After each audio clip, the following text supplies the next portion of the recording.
An intro cutscene? What the hell? Hello everyone and welcome to Let's Play Mega Man World 4. Oh hey, an actual cutscene too. Oh wow. Mega Man. Dr. Wily has sent his most powerful robots across the world. To combat them, I have invented a new machine to make power items for you. But to make the items, we need to use special energy items called P-chips. Collect as many P-chips as you can and bring them back to the lab. The more chips you collect, the better the item I can make for you.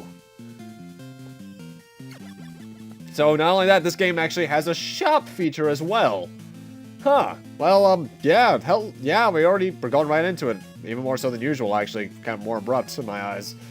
And here are our first 4 Robot Masters, and I'm starting off with everyone's total favorite, Toadman.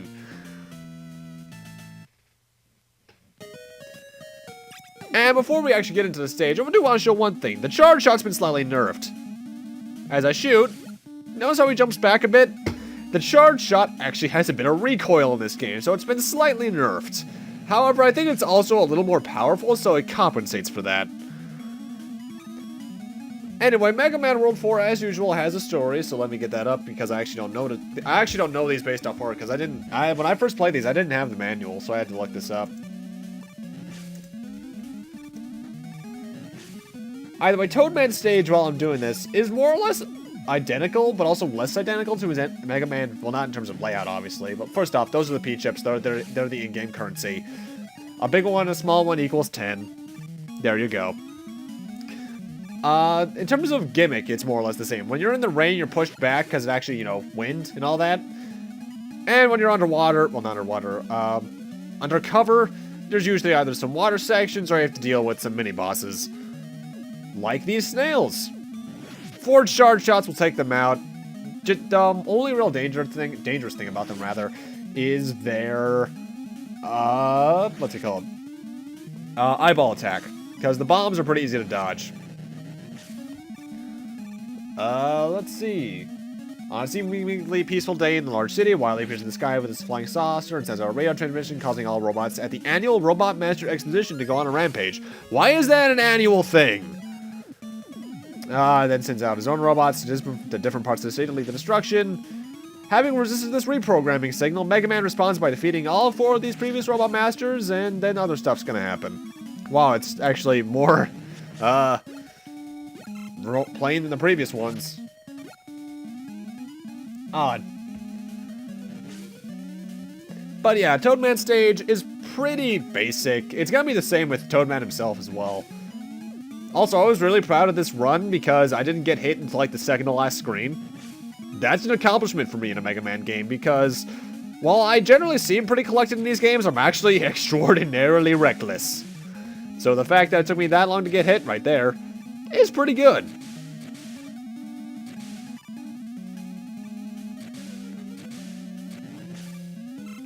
But yeah, besides just that changed charge shot, well, first off, little hidden stuff in here, an energy pellet and an E-tank hidden in the wall there. That's pretty tricksy. Mega Man more or less controls the exact same, besides that little change there. His gravity feels the same as it did in Mega Man 3, as does his everything else. Ooh, extra life. Ooh, another snail.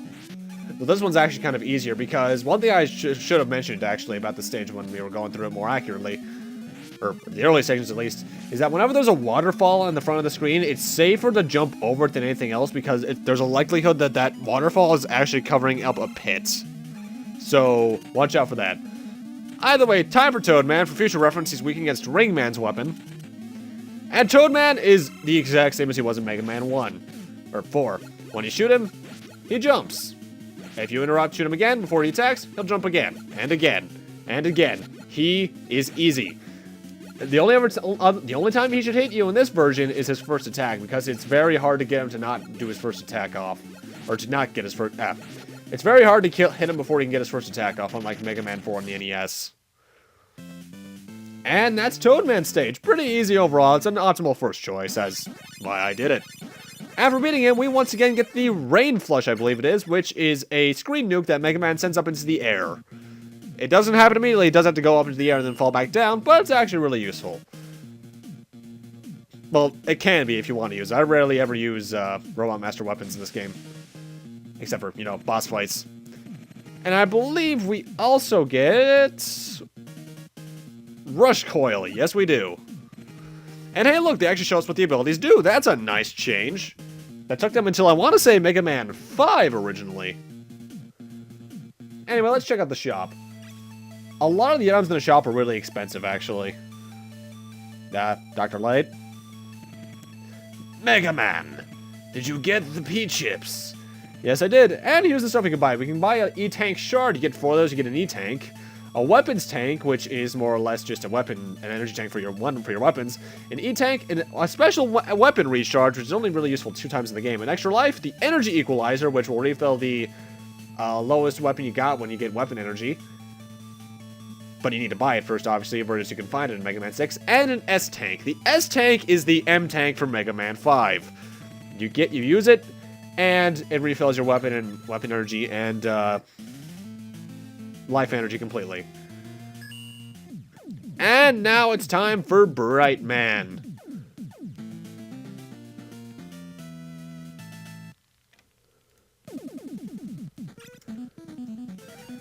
Though I actually really like this remix of his theme. And it's like they actually want you to go Toadman first because they put a P-chip right there that's out of reach otherwise. Either way, Brightman's stage gimmick, as his name would imply, is actually a light gimmick. If you kill these things, the lights on the stage will go out, and won't get put back on until you either reach a certain part of the screen, or if you kill that thing I just killed right then. So there's a bit of an odd balance. You either have to make sure you don't kill enemies, or kill them, and then make sure you kill the other ones. Which is an odd gimmick choice, but I kind of like it. And as I just mentioned, that's an E-tank shard. You get 4 of them, you get an E-tank. Pretty cool, actually. I'm surprised they only implemented something like that this late in. Because this game, actually, when was this game released? 93. Actually, this was released the same month as Mega Man 6. Huh. So, a lot of stuff going there. Actually, I mean, this is also released like the same month as Mega Man X. Back in the day when we got like 3 Mega Man games in 1 month. Mind you, but the whole Mega Man games not being released in a while thing, not all of the Mega Man games were good, so there is a chance we could get a pretty crap one, but still, at least acknowledge the property exists more often than just making an anniversary collection. Anyway, this guy's a really weird little platform. He only ever appears here and one other time, I believe. But when you're on him, he'll go down in a diagonal angle, and you just have to make sure you don't touch spikes or pits with him. Yeah. Also, I should probably make mention of this. You might notice that this is not titled Let's Play Mega Man World 4. It's Let's Play Mega Man World 4 Part 1. It took until the 4th entry, but we finally got a multi-parter here, ladies and gentlemen. It's still only 2 parts, but hey, that's better than 1. Well, arguably. The whole parts versus time fiasco is a bit of a weird thing on YouTube, but oh well.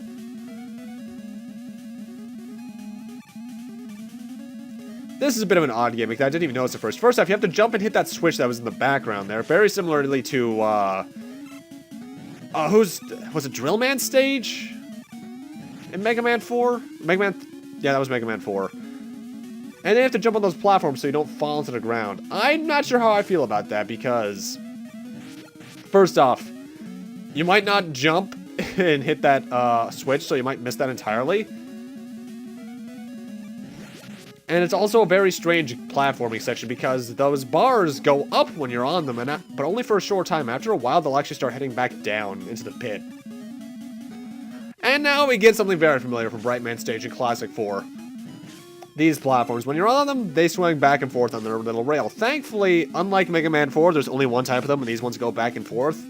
In the original Mega Man 4, they had ones that went one direction and then fell down. Also, that I just got there. I got one of them back in Toadman stage as well. That was a B. This game has letters in its stages like Mega Man 5 and 6. If you're paying attention, back in Toadman stage, we got B, and now we got E. If you played Mega Man before, you'd likely know that that's going to spell out beat. And we'll see what happens when we get them, though. It should be fairly obvious based off its name. Each one of the stages has a letter, so make sure you grab them. Yeah, just so make sure you grab them. They're usually in plain sight, though a bit later on they get a bit more tricky with them. A bit. Not much more, but a little bit. And we're at Brightman. He's weak to Rain Flush, so get that out. And Brightman is kind of like Flashman. He likes to freeze time a bit. Though he'll actually jump for his first action is almost always to jump. And then he'll shoot a few shots at you if he doesn't get his bright flash off immediately. His bullets are in a much less of a spray than they were in Mega Man 4 and even more so than Flashman, so he's honestly not too bad, but he's actually easier in this version. Why? Rain Flush hits him a few more than once. And because of that, he actually has less HP. Plus, I think Rain Flush has more weapon energy in this version in general. Because I think you needed every shot of Rain Flush in Mega Man 4 to kill him, but not here in Mega Man World 4. And for beating Brightman, we get something very similar to Flashman. We get, I think it's even called Flash Stopper again, isn't it? Yeah, weird. The way it works is, well, Mega Man just showed us. It stops time for a short time when you can actually shoot during it. It doesn't waste the entire weapon energy bar at once like it did in Mega Man 2 and Mega Man World 1, though. You actually can move around and fire during it. And who is weak against that, of course, but Fairman once again. I remember when this was actually the intro song to Mega Man 4. Back when I used an intro. Mind you, all things considered, I didn't stop using that until recently, but still. Either way, be careful of this quicksand. This is a stage-long gimmick, but if you sink all the way, well, not all the way in, past a certain point, I think it's just barely past when Mega Man's head gets fully submerged, you do die, so don't let that happen.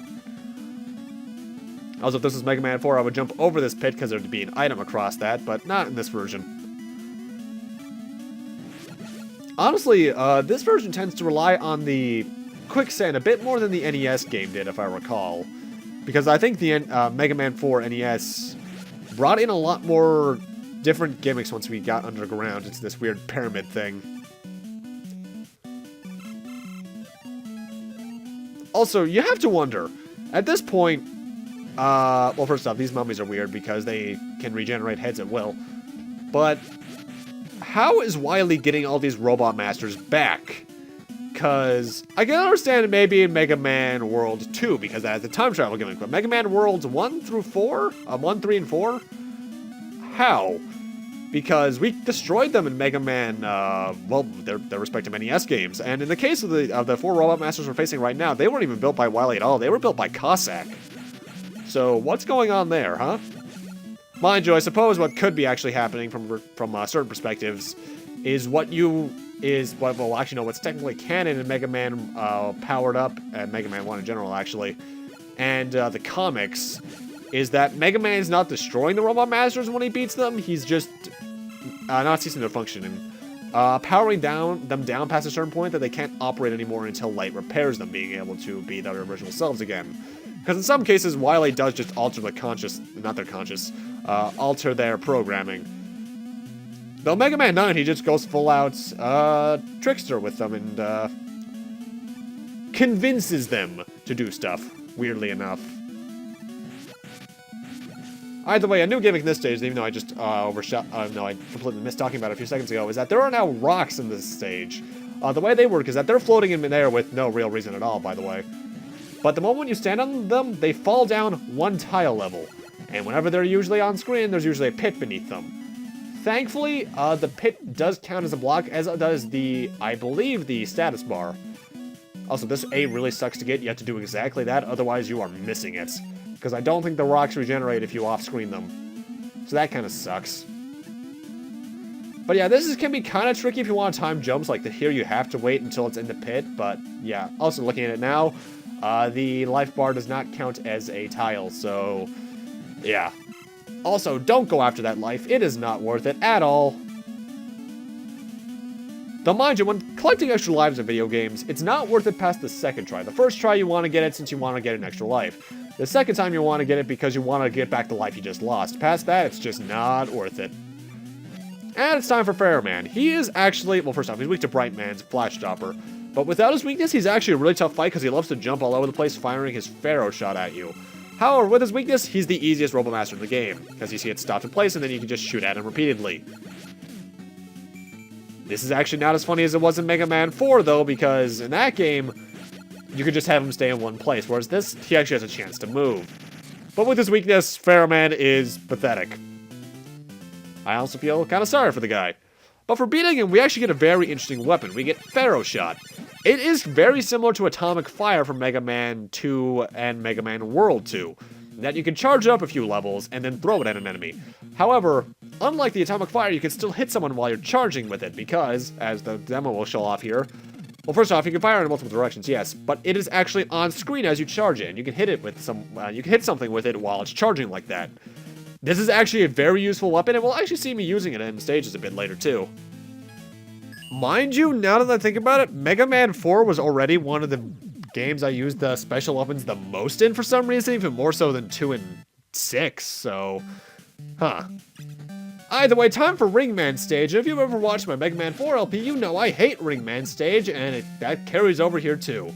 This stage's gimmick is that there's platforms like the one I just jumped on that, kind of, not really move, but disappear as soon as you step on them. The striped ones disappear from right to left, the solid ones disappear from left to right. And they're gonna get pretty tricksy with that, although not as tricksy as they did in the original stage. The main reason I hated Ringman stage in the original was the very high amount of mini-bosses. There were like 6 or so, not 6, probably more like 4, but it was ridiculous. I hate this stage more so for some of the platforming you have to do being kind of noob-trappy, which I fell for in some cases because I haven't played this game in probably a good 6 years before this. I know I said I practiced these games beforehand, but I mostly practiced the stages that I remember being annoying since I used passwords. And then you just got what's kind of coming up here, which is just me not thinking things through clearly and trying to go for that when I probably should have just stayed on that platform to the left there. Though I have to say, Ringman's theme is one of my favorites in Mega Man history. Mega Man 4 actually had a really good soundtrack overall. I really don't give enough credit for that. Then again, whenever I hear people talk about Mega Man, it's almost always 2, 3, and maybe 6 in terms of the NES games. Rarely do I hear anyone talk about 1, 4, or 5. Mind you, 2, 3, and 6 are probably the best out of those, but it's kind of weird thinking about that. Meanwhile, 7's actually really good in my eyes. A lot of people don't like it, and although I didn't really start seeing a lot of that until around the time Brentalfloss did that one video. 8's hit or miss. A lot of people like 9, I don't. 10 I absolutely love, and a lot of people really like, actually. Huh. Sorry about that, I got a bit lost in my thoughts there and said that out loud. The biggest thing I can say about this stage is that whenever you see these Saturn look-alike enemies, shoot them on sight because they constantly close in on you, obviously. But when they get really close, they get really annoying as to their placements because they'll constantly be following you. Thankfully, the charge shot's really good. Also, notice how I haven't mentioned that the charge shot has a knockback thing in like 15 minutes. It's a very minor change, and while it can screw you over, like gimping your jump, honestly, it doesn't harm you that much. In fact, in some cases, it can actually kind of help. Either way, we just got the T letter, so now we have all 4. And now we have beat, and we'll see what that does once I beat Ringman. Though if you've ever played Mega Man 5 onwards, you know what's going to happen already. Also, that jump is oddly specific without rush coil. Don't know why that is, it just always feels like that. Ow. Yeah, take that. I don't know what it is, though, because I'm thinking back to Mega Man Normal 4. Well, first off, this mini-boss is back from Mega Man 4, but he's actually a bit easier this time, because you can actually hit him very early on when he gets his rings back. Plus, the charge shot is so broken that you can take him out in 2 cycles if you know what you're doing correctly. In the original Mega Man 4, that guy probably took around a minute each time you fought him, and once you know it, we still fight him twice in this, and oh god! They try to make this fight a little bit harder by closing in the space you have, but honestly, as long as you stay as far as you can and just time your shots correctly, this is a very easy mini-boss in this version. And the Hippopotamus is completely missing from Ringman stage, thankfully. Also, Noob Trap design coming up. God, I hate that. Ugh.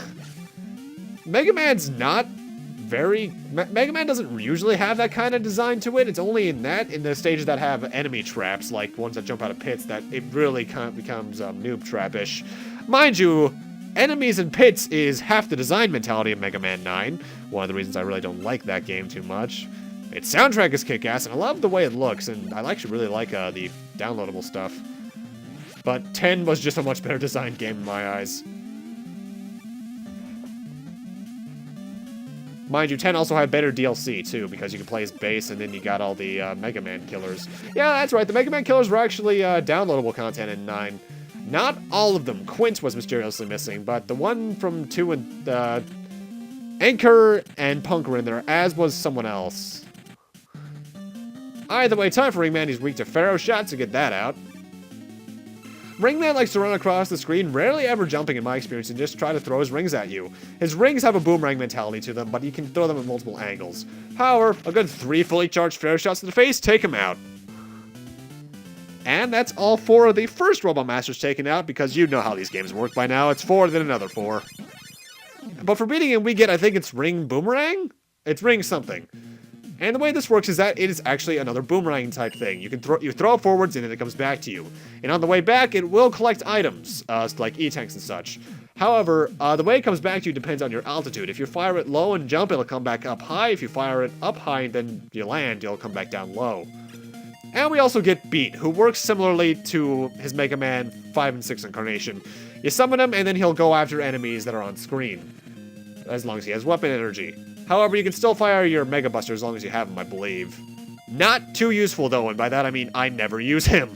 I'm not even sure if anything's weak to him. I don't think they are.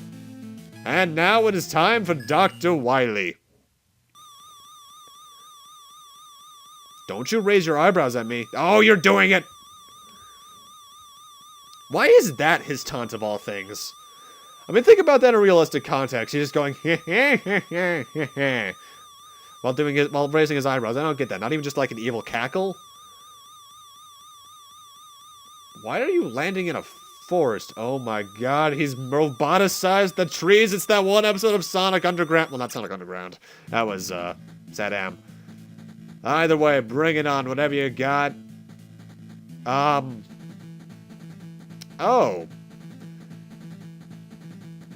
You have a tank this time. Okay. Yeah, for some reason, Mega Man World 4 brings in cutscenes like this. I don't know why. Well, it seems this tank is actually pretty pathetic if we're taking it down this quickly. Because I was like, what? 6 shots and it's more or less immobilized for now? And we can just teleport right onto it, of course. And now we get a bit of a random boss fight. This satellite dish, you can only shoot it when that little eye thing in the middle is open. And its only real attack is to fire its projectiles or do that little thing where it'll fly up in the air and then fly at you at the angle that is required to hit you. However, it can occasionally do that, so watch out for that. And when it opens its eye, it will shoot a projectile which kind of swirls at you like that. However, you can destroy it with a charge shot. Later on in the fight, that will change to 2 shots at once. But honestly, it's really easy. Mind you, I would expect that much.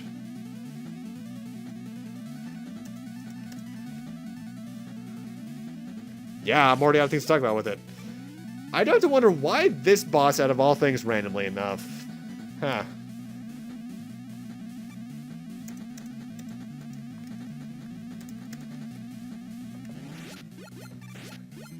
I'm not even sure if it's actually possible to dodge both those projectiles without destroying one of them, though. But yeah, enough Mega Buster shots to the face and it, well, eye, and it goes down. But we're not done on this tank just yet. Mid-stage half 2 requires you to shoot missiles. The missile explosions can hurt you, so watch out for that, but honestly, if you stay far away enough from them, it shouldn't be an issue. This is actually a bit of a tutorial for something later on, so that's why that's here, more or less. I don't even need to shoot that bottom one. There you are, Wily.